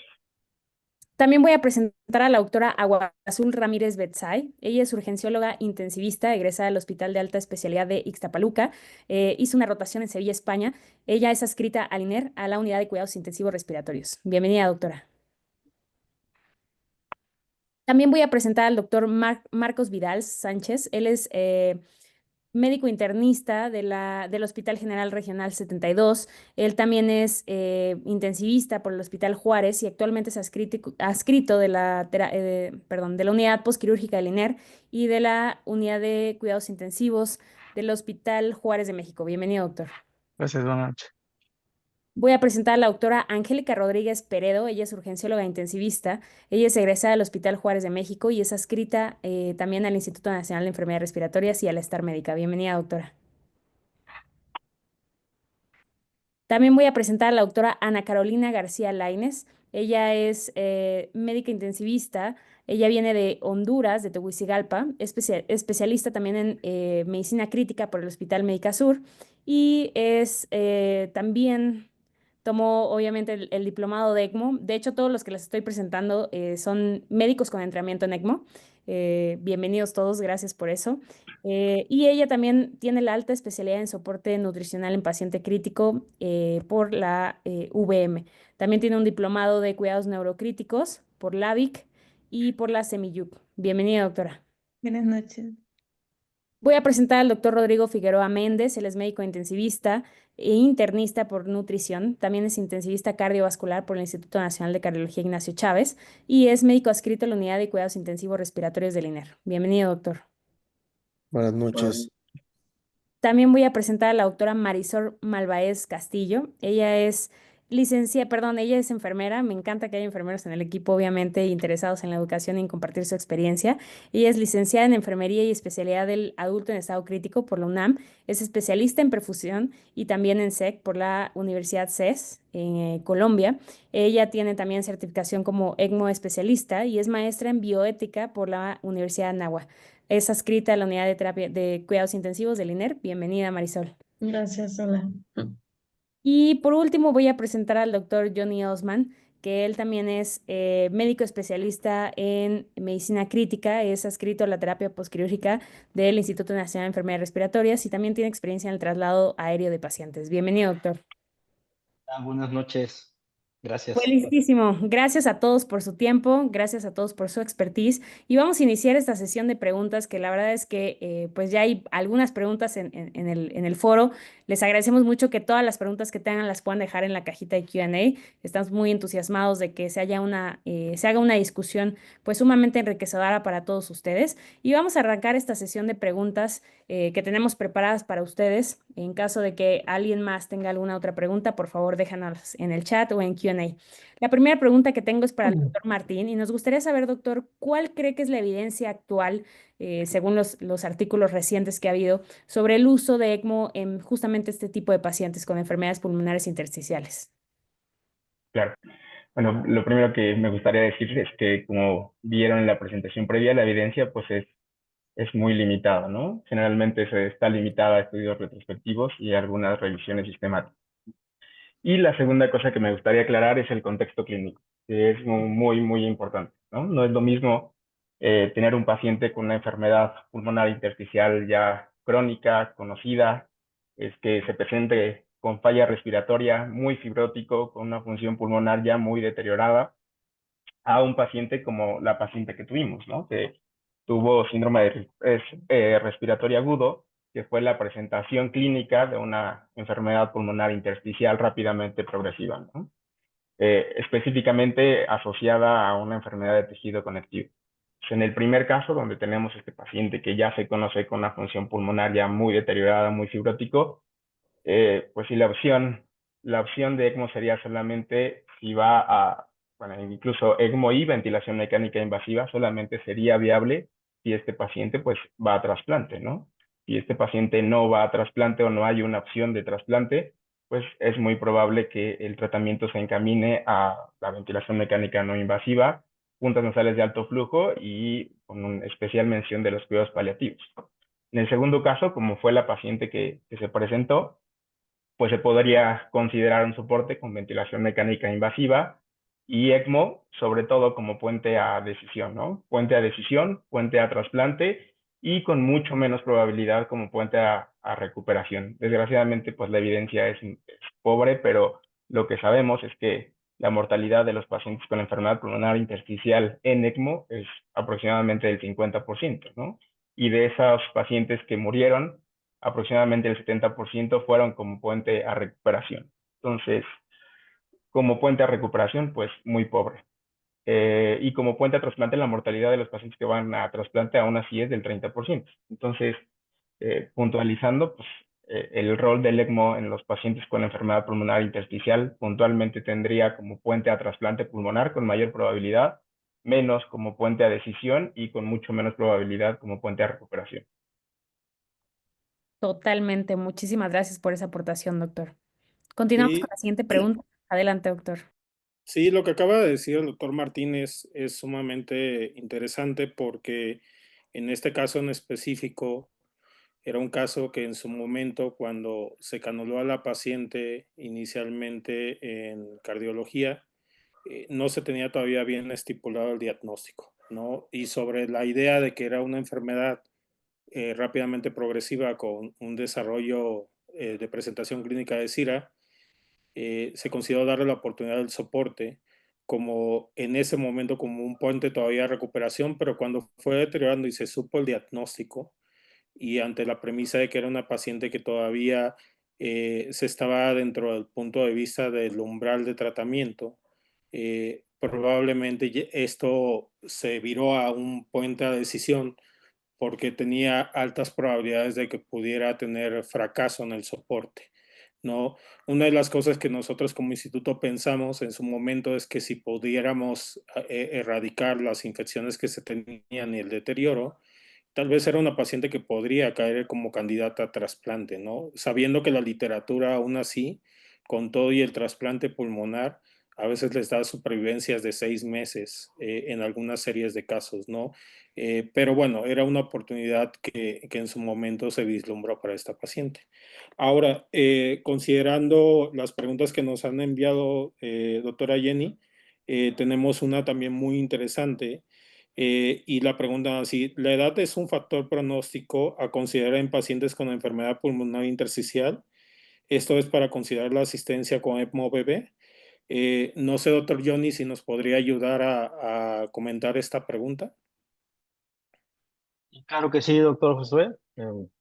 Nada, gracias por la invitación. Doctora Jenny y el doctor Josué Daniel. Este, siempre la edad es un punto importante, ¿no?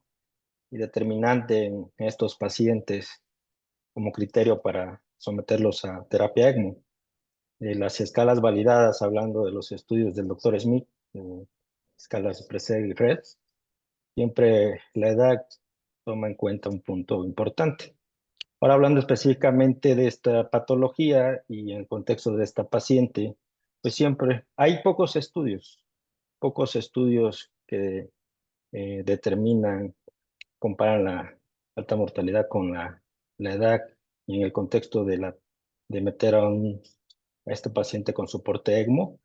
Hay puntos de corte, de hecho hay un estudio, el más reciente en China, del 2023, donde toma un punto de corte mayores de 57 años, ¿no? Otros puntos de corte son mayores de 70, pero como contraindicación relativa. Entonces, en realidad siempre es una decisión muy difícil, pero no debe de ser un punto, una determinante como una contraindicación en meterlos a ofrecerles a este tipo de terapia ECMO, porque son pacientes que requieren un tratamiento multidisciplinario y en este contexto, con una enfermedad intersticial rápidamente progresiva, requieren un tratamiento multidisciplinario y agresivo desde un principio. Perfecto. No, pues muy buena respuesta, doctor Johnny. Le agradecemos mucho. Creo que es muy claro cuando uno habla de los scores y de las predicciones para ECMO. Siempre debemos de tomar en cuenta en este concepto que, como dice el adagio, son pacientes y no libros, ¿no? Y hay algunos pacientes que pueden salir de este umbral de edad y considerarlos todavía como candidatos siempre y cuando sea una enfermedad que tenga un puente a algo. No, pero es muy cierto lo que dice el doctor Johnny. Muchísimas gracias. Vamos a seguir con la siguiente pregunta, que creo que es sumamente interesante y es acerca de, tenemos una muy, muy buena, que es justamente ese dilema que hay en cuando conectamos un paciente de ECMO, en cuanto a cuánto tiempo podemos esperar para ver si conectamos un paciente. Y creo que ahí se mete un poquito con respecto a las indicaciones de ECMO y este complicado momento en cuándo decir que sí, pero lo más importante es cuándo decir que no. No sé si alguien quisiera apoyarnos con su aportación sobre esta pregunta. Sí, en el caso de nuestra paciente, creo que se puede ejemplificar muy bien cuando tienes el escenario claro. ¿Qué es esto? Se tiene un diagnóstico en el cual nos puede dar un panorama del pronóstico y de lo que esperamos con el tratamiento. Definitivamente los puentes a recuperación y los puentes a decisión, y en este caso también los puentes a trasplante, en algunos pacientes pueden ser dinámicos. O sea, a veces en algún momento a un paciente lo consideras un puente a recuperación, que es en sí la indicación ideal de ECMO, ¿no? Pero cuando vas abordando el desarrollo de un paciente y tienes un diagnóstico con un pronóstico muy reservado, es allá donde puedes cambiar la decisión sobre qué es lo que persigues en la indicación de ECMO. Y esto es algo interesante porque tal vez muchos consideren, dentro de los que sí manejamos ECMO, que probablemente siempre se deben de tener los diagnósticos antes de canular. Eso sería lo ideal, ¿no? En el mundo.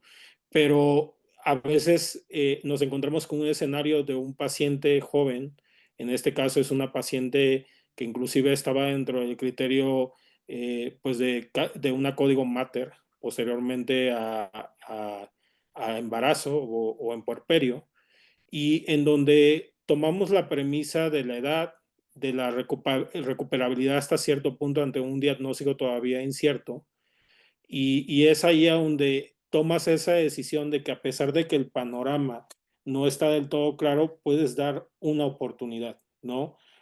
¿Cuánto tiempo realmente necesitas para saber en qué punto estás? La verdad es que no hay un tiempo establecido. Nosotros por lo menos lo sesionábamos cada tercer día para volver a reevaluar a la paciente y considerar en qué punto estábamos. Y tuvimos durante el transcurso de esta paciente cerca de 8 sesiones durante toda la parte de su tratamiento de ECMO, con el fin de tratar de acordar ideas y decisiones que fueran en beneficio del paciente. Muchísimas gracias, doctor. Totalmente. ¿Alguien más que quiera compartir algo acerca de esto? Si no, damos pie a la siguiente pregunta. Perfecto. Bueno, me gustaría darle la palabra a Marisol, que aparte tenía la manita levantada y quería compartir algo.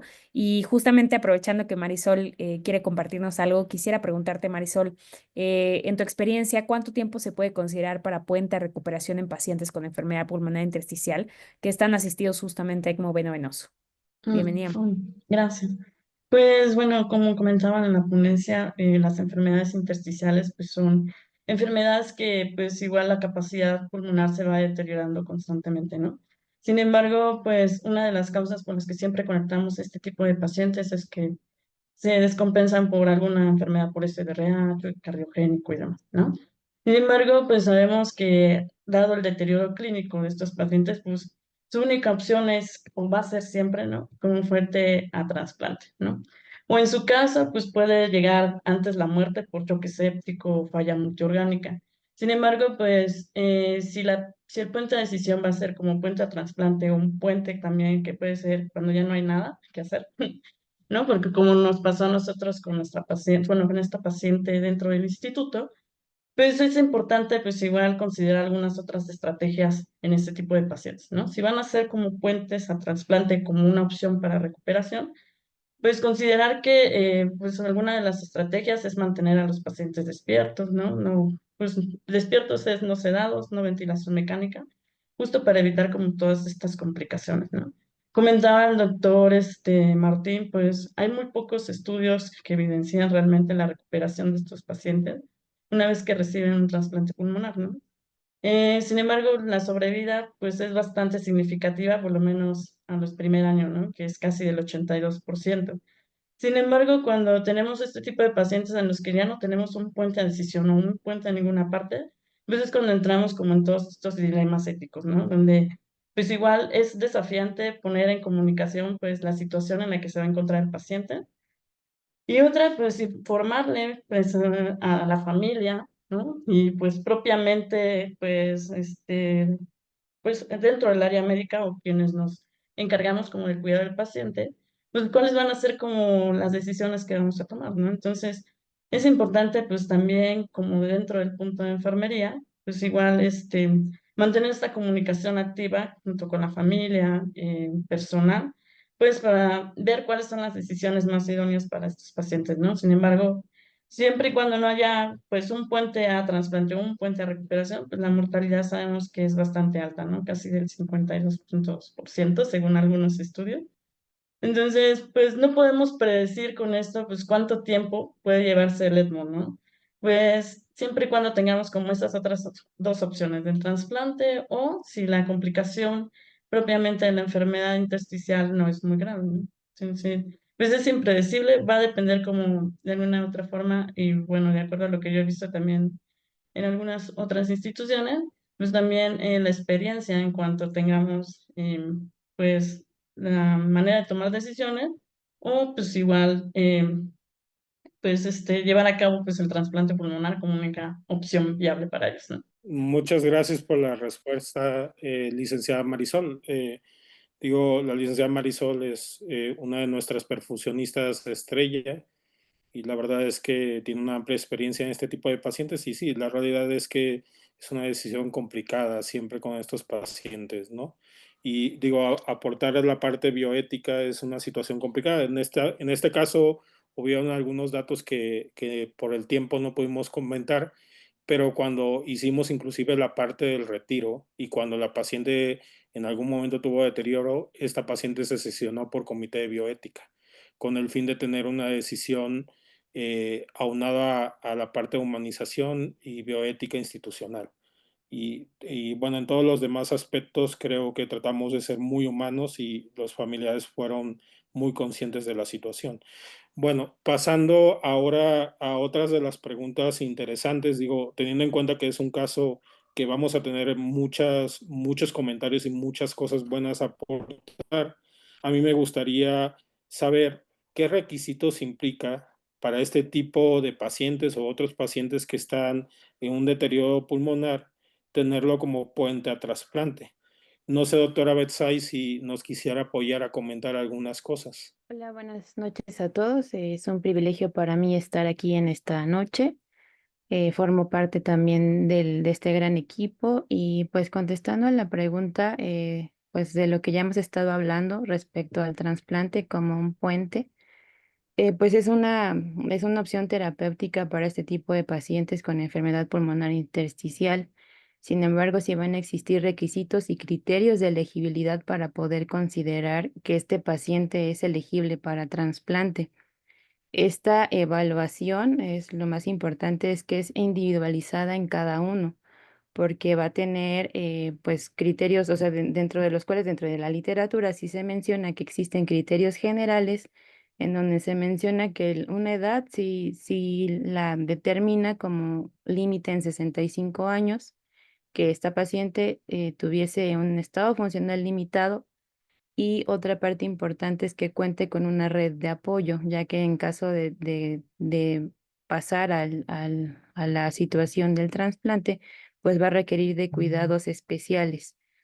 Dentro de los criterios también pulmonares, sobre todo, y el más importante que se menciona es que la progresión de la enfermedad continúe muy a pesar del tratamiento que se le esté dando, como fue el caso de nuestra paciente, que progresó a pesar de que se le ofertó todo lo que había disponible. Otra parte son los criterios en ECMO, que sí menciona una cantidad de días, de 7 a 10 días, y una parte importante es la estabilidad hemodinámica, que menciona de 24 a 48 horas para considerar trasplante y que con la membrana haya disminuido presiones arteriales pulmonares y mejoría en la oxigenación. Si no se dan estas pautas en el paciente, sobre todo los vamos a excluir en casos de infecciones activas, eso los sacaría completamente para trasplante, enfermedad renal crónica e insuficiencia cardíaca grave.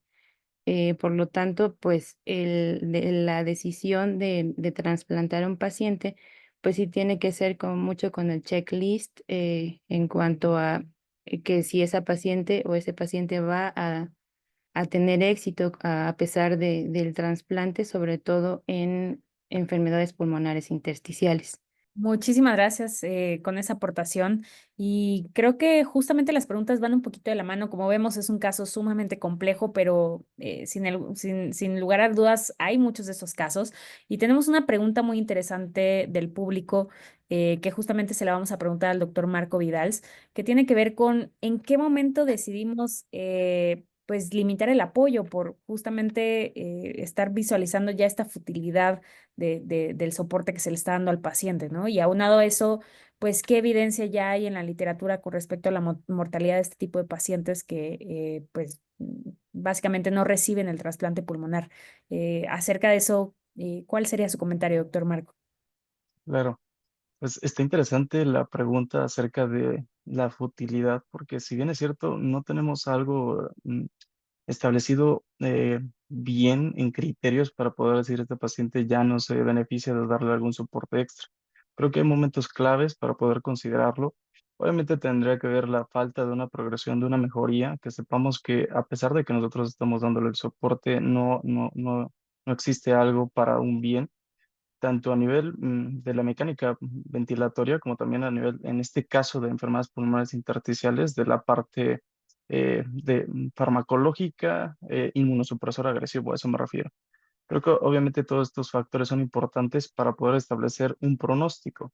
Aquí la situación, tal vez igual que nos llama la atención por todo esto, es que hablar de enfermedad pulmonar intersticial de por sí ya es complejo, porque implica no solo la parte médica, sino también la parte ética, que obviamente van de la mano, no es por separarlas a ninguna de las dos, pues, sino porque tendremos que ver que en la literatura, si somos completamente estrictos, se sugiere que todo lo que tenemos actualmente es en estudios retrospectivos y todo te dice acerca de que casi el 94% de los pacientes van a tener algún dato de fatalidad conforme pasa el tiempo. Sin embargo, también tiene mucho que ver a términos prácticos de cuatro factores. Uno, el tiempo de donde se inició, si fue rápidamente progresivo o no, de esto que comentaba al inicio, de la severidad del cuadro, ¿no? Y tal vez aquí otro dato importante que hay que considerar es la presencia de hipertensión pulmonar. Si bien hipertensión pulmonar puede ser, de hecho, hasta una variable sumamente importante para poder determinar aún más un riesgo agregado, ¿no? Y obviamente pensando en esto con las infecciones que bien comentaba el doctor Cadesa, va a ser útil la información para saber en qué momento se puede hacer idóneo las características para un trasplante. Ya en específico, ya preguntando yo creo que la otra parte, sí hay metaanálisis al respecto de enfermedades pulmonares intersticiales con mortalidad y es interesante porque casi el 80% de los pacientes tienen una mortalidad si no se ofrece trasplante pulmonar. Si se ofrece trasplante pulmonar, baja casi a la mitad, un 37, un 40%. Sin embargo, evidentemente esto sí se tiene que evaluar de forma muy precisa y como bien lo hemos comentado y también mis compañeros lo han dicho, creo que es hacer un equipo multidisciplinario, ver todas estas características para poder tener alguna decisión y siempre considerar esto, siempre tener la consideración ética y familiar para poder decidir en algún momento cuando ya se vuelva fútil, pues limitar el apoyo y que entre la parte del otro equipo, que también es sumamente importante, que sería cuidados paliativos, ¿no? Obviamente para garantizar que pues tengan el mejor confort posible y pues minimizar el sufrimiento, ¿no? Y tener la muerte digna al final. Es un excelente comentario, doctor Marcos. Creo que va muy aunado a la pregunta que hicieron en el público.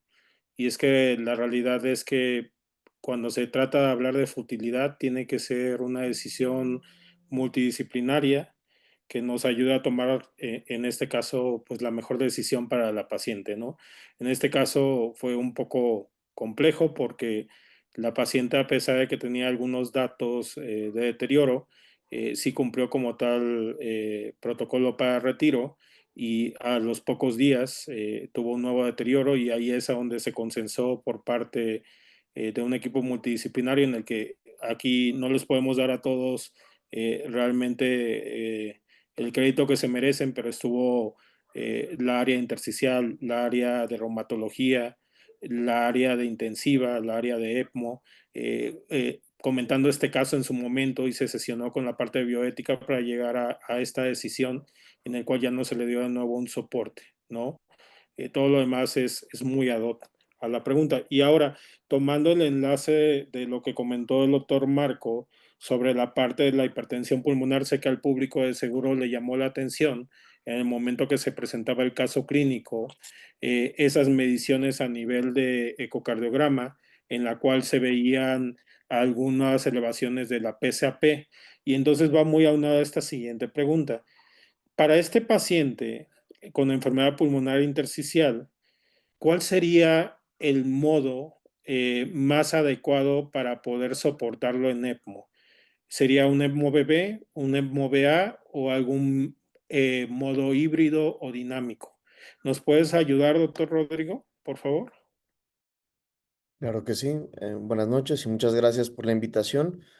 Eh, pues como ya ha comentado, pues no es infrecuente la coexistencia de hipertensión pulmonar en un paciente con enfermedad intersticial.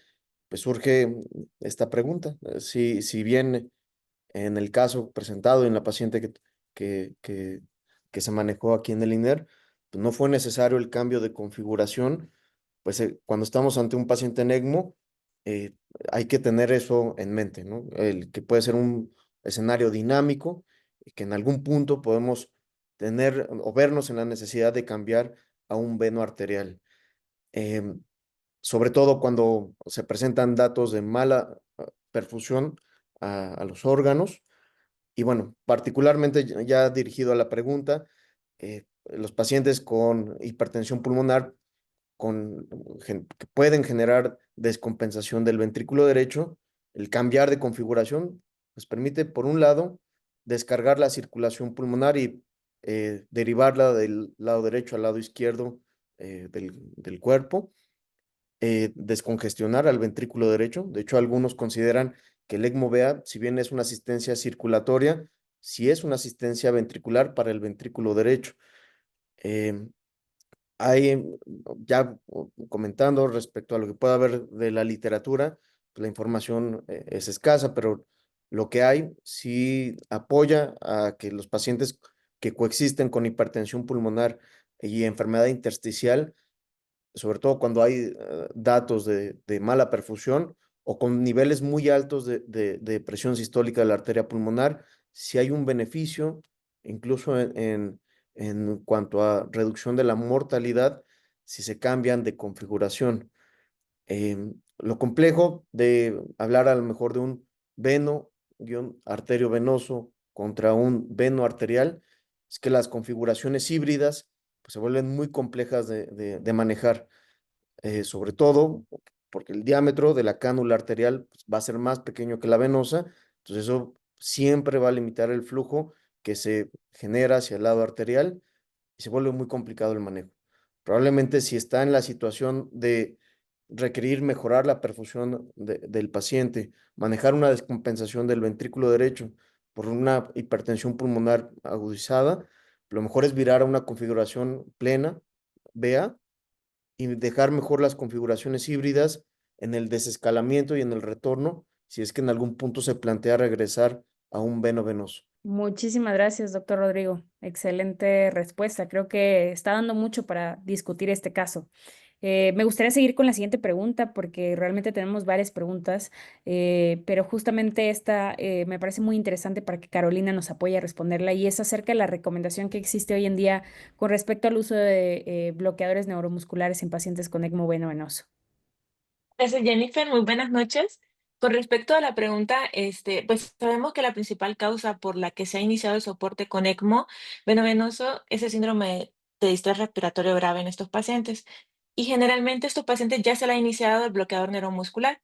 Y pues tenemos en cuenta que la evidencia actual, pues sabemos que no hay un beneficio en la mortalidad o la supervivencia con el uso del bloqueador neuromuscular por sí solo, pero sin embargo su uso va a permitir prevenir las disincronías entre el ventilador mecánico y el paciente, así como mejorar la oxigenación del paciente y pues disminuir la lesión de la ventilación mecánica asociada a la lesión pulmonar asociada a la ventilación mecánica, por lo que facilita las estrategias de ultraprotección pulmonar, teniendo en cuenta un volumen corriente bajo, un driving pressure bajo, y pues esto va a disminuir también el bolotrauma, teletrauma.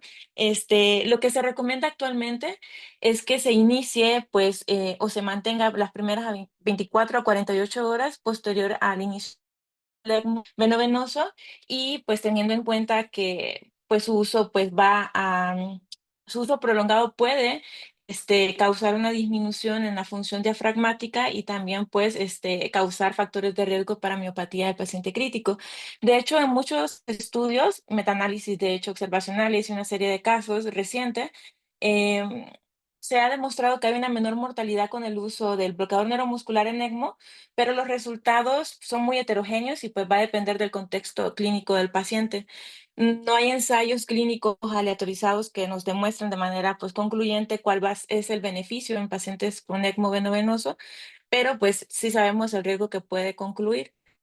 Es que lo que buscamos pues es favorecer la rehabilitación temprana, así como pues si lo permite la patología del paciente. Entonces, esas serían como las recomendaciones principales en cuanto a la evidencia actual del uso del bloqueador neuromuscular. Ok, no, creo que la respuesta fue bastante adecuada. En el contexto, todos los que manejamos ECMO nos damos cuenta que una gran oportunidad en la parte de los casos es poder ir aumentando la evidencia y tratar de hacer, gracias a esto, posteriormente lineamientos o guías que sean más claras para la parte del propósito de ECMO. Inclusive digo, aquí se podría poner algunas otras cosas un poco discutidas como es prono en ECMO, ¿no? Que prono en ECMO también hay ciertos autores y artículos que también creen que hay beneficio. Nosotros hemos tenido ya en nuestro grupo este tipo de experiencia y la realidad es que creo que es un camino que como grupo y como personas que nos apasiona el ECMO podemos ir construyendo y creando esa evidencia. Perfecto. Gracias, doctora Carolina. Pasando a otra pregunta, nos gustaría saber la opinión sobre qué recomendación seguiríamos con la anticoagulación de los pacientes que están en ECMO. Digo, se habla mucho de seguir TCA, se habla mucho de seguir TTP o de seguir anti-10A. Este paciente tuvo cosas interesantes porque en el momento tuvimos ciertas complicaciones a nivel de membrana y también tuvimos ciertos detalles con los niveles de coagulación. Entonces, ¿nos podría ayudar, doctora Angélica, a darnos su perspectiva o su opinión? Sí, respecto bueno, lo que considero de esto depende mucho del tipo o sea, del tipo de estudio de monitoreo que vayamos a tener para, monitorear la anticoagulación y sobre todo de la respuesta que tenga la paciente al anticoagulante que se está ocupando. En el caso de nuestra paciente, del caso clínico, de manera inicial se realizaba una monitorización con TTPA, en la cual observamos que sí había como cambios en menos de 4 o 6 horas en los niveles de TTPA, lo cual pues nos llevaba a hacer como cambios bruscos en la velocidad de infusión de la heparina y eventualmente eso sí llevó a algunos episodios de sangrado. Ya posteriormente se cambió al monitoreo de anticoagulación con anti-X10A. Ambos métodos son de uso muy común, por lo menos aquí en México. Sin embargo, la literatura refiere que la medición con niveles de anti-X10A tiene una correlación mucho más precisa con los niveles de heparina no fraccionada, ¿no? Y por lo tanto nos ayuda a predecir de manera temprana eventos trombóticos a diferencia de TTPA. Y además, porque pues el parámetro o la meta que intentamos seguir o alcanzar con los niveles de anti-X10A es mucho más corta, es mucho más estricta. Por otro lado, la medición con niveles de anti-TTPA si bien es muy sensible a la variación que sufren los factores de la coagulación y sabemos que estos pueden estar afectados por un estado inflamatorio per se de la paciente, como en este caso, y también por una reacción inflamatoria inducida por el ECMO, que pues por ambos lados esta paciente sí lo tenía. No, entonces, ambos métodos tienen sus ventajas y sus limitaciones. Utilizar con el cual estemos más adecuados o el que tengamos en la institución y con el cual podamos hacer un seguimiento, una monitorización mucho más estricta en la paciente. En este caso fue muy útil guiarnos por niveles de anti-X10A, justamente por el estado inflamatorio persistente que tenía la paciente fuera del proceso infeccioso pulmonar asociado a la EPID, a la enfermedad reumatológica, autoinmune, etcétera, más el soporte de ECMO que tenía. Uno con la finalidad de preservar, por otro lado, la membrana, que posteriormente ya se tuvo como eventos trombóticos respecto a eso, pese a tantos días de soporte con eso, porque la finalidad de elegir el mejor monitoreo de la anticoagulación es básicamente para no evitar, porque eso sería algo imposible en este tipo de soporte, sino minimizar las complicaciones tanto hemorrágicas y trombóticas. Sí, excelente respuesta, doctora Angélica. Digo, siempre es un reto la parte de anticoagulación y creo que depende mucho del paciente. Digo, a veces se pueden utilizar varios esquemas para poder tener al paciente anticoagulado, o sea, se puede combinar la parte de usar TCA en algunos momentos que se quiere tener una respuesta rápida, ¿no? Ante un evento de sangrado y guiarse un poco con eso, pero definitivamente en la experiencia que vamos formando como grupo, nos ha servido mucho seguir los niveles de anti-10A, en especial en este tipo de pacientes, ¿no? Y seguimos un esquema muy protocolizado, muy ad hoc la respuesta. Creo que una de las cosas que podría valer la pena comentar en este caso es algunas particularidades que tenemos como grupo. Y aquí viene un poco la pregunta que se hizo también en el chat, en el cual se comenta ¿cuáles serían los criterios que podríamos utilizar para considerar usar un protocolo TITS en ECMO y cuál es su implementación y todo? Creo que aquí debemos de dejar claro que no es que consideremos que esto sea un protocolo TITS, puede ser un protocolo con cualquier nombre establecido, pero lo que buscamos es tener un mismo pensamiento de progresión en la parte ventilatoria. En este caso, o en esta paciente, cuando tuvimos la oportunidad de ver una ventana de progresión, decidimos usar una parte de ese esquema TITS porque nos daba una manera protocolizada de guiar al grupo para tratar de irlo retirando de la ventilación. Pero en consonancia con la literatura, propiamente no es un protocolo TITS, nada más que explicarlo en la exposición como un protocolo diferente de desconexión sería más tardado, ¿no? Y ante la respuesta de la evidencia, no hay ninguna evidencia.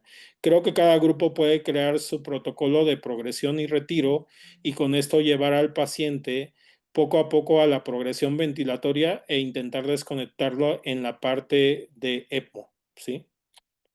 Gracias. Muchísimas gracias, doctor. Creo que estamos yéndonos ya a las últimas preguntas para justamente no alargar mucho más el webinario. Sé que está siendo muy interesante para todos ustedes y estamos súper contentos de que haya tantas preguntas en el chat. Y quiero esta vez preguntarle al doctor Luis Martín si nos apoya con esta pregunta que me parece muy buena que nos comentaron en el chat, que es acerca de cuáles son los nuevos retos para estos pacientes con insuficiencia respiratoria grave.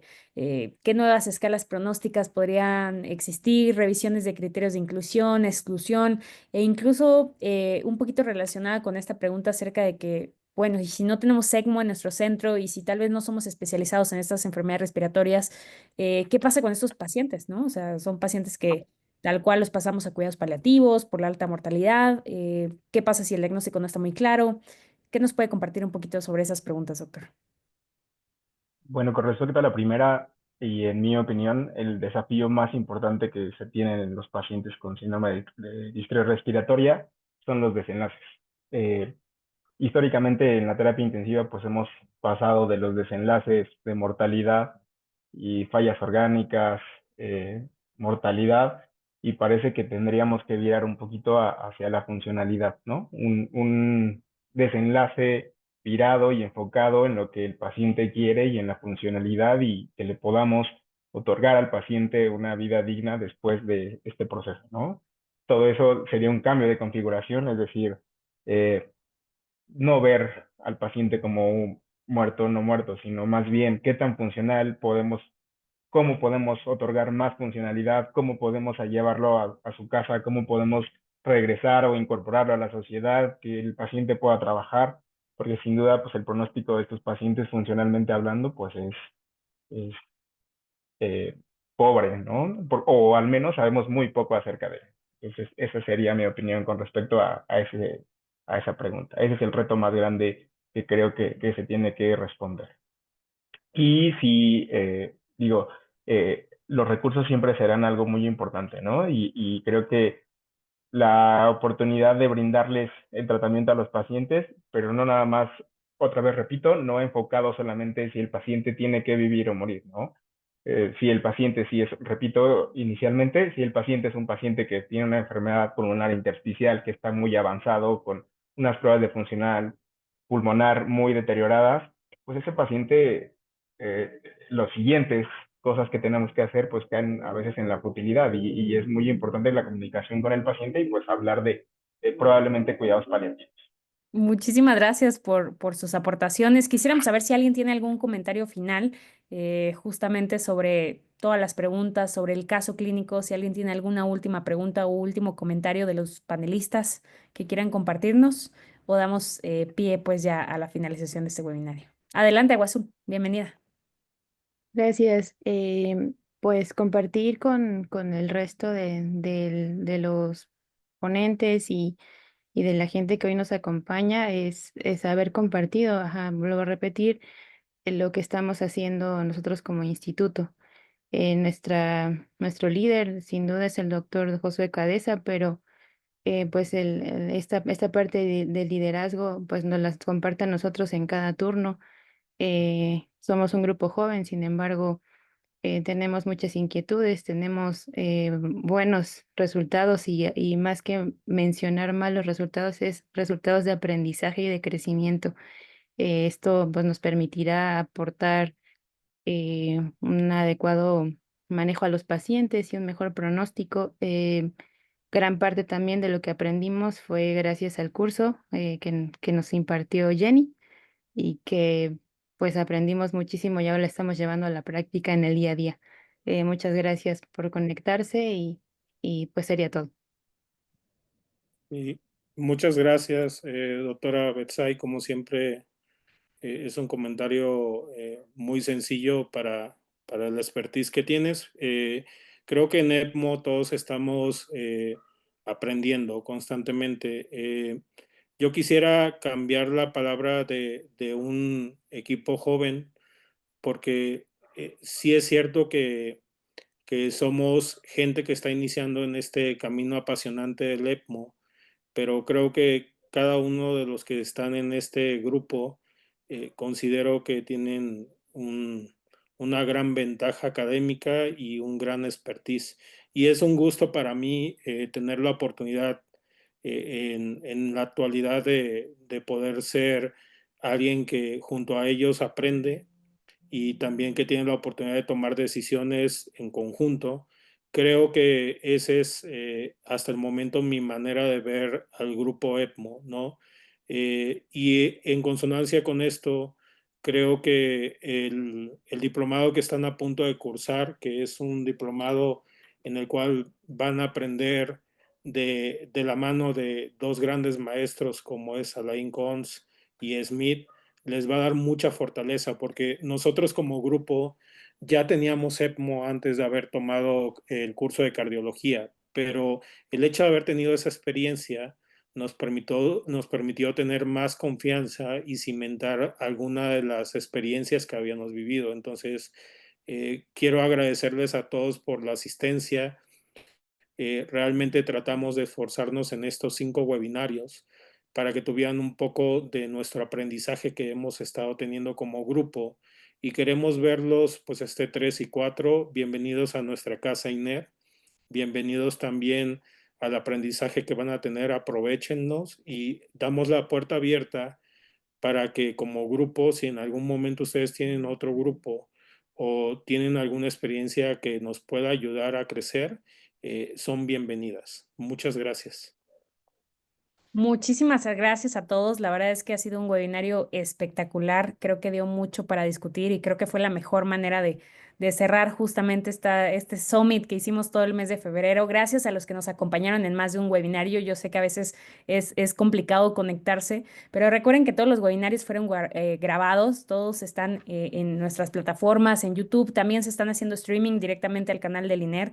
Así que los invitamos a seguirnos, a estar pendientes. Créanme que nos encanta poderles regalar este tipo de educación de calidad con expertos y apasionados de ECMO y de otros temas. Así que muchísimas gracias a todos por su participación, por su entusiasmo, por sus preguntas. La verdad es que han sido demasiadas que creo que no hemos podido cubrir todas en todos los webinarios, han sido demasiadas, pero muchísimas gracias por ese entusiasmo y créanme que va a haber más educación para ustedes. Y nuevamente les hacemos la cordial invitación para los que todavía no se han inscrito al diploma.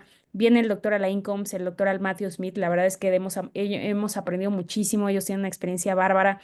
Conectan demasiados pacientes en su centro, que es el centro más grande a nivel mundial. Entonces, los que aún no se hayan inscrito, les hemos enviado información a sus correos para que puedan acompañarnos 3 y 4 justamente en el INER. Va a ser un evento espectacular donde pues todas estas preguntas que tienen de ECMO las van a contestar los mismísimos expertos e investigadores a nivel mundial. Entonces, les agradecemos muchísimo su participación. Los esperamos ver pronto y les vamos a lanzar esta nueva encuesta. Yo sé que se las hemos pedido en cada webinario, pero de verdad nos interesa muchísimo saber qué opinan pues de esta sesión del día de hoy. si les gustó, cómo se enteraron, y nos encantaría pues saber un poquito más de su retroalimentación, de qué otros temas les gustaría que resolviéramos. La verdad es que estamos muy contentos de poder aportar en la comunidad de ECMO y que puedan llevarse educación de gran calidad. Así que muchísimas gracias y muchísimas gracias a todos nuestros ponentes. La verdad es que créanme que es el primer webinar que tenemos tantos panelistas, pero ha sido un éxito, creo, rotundo.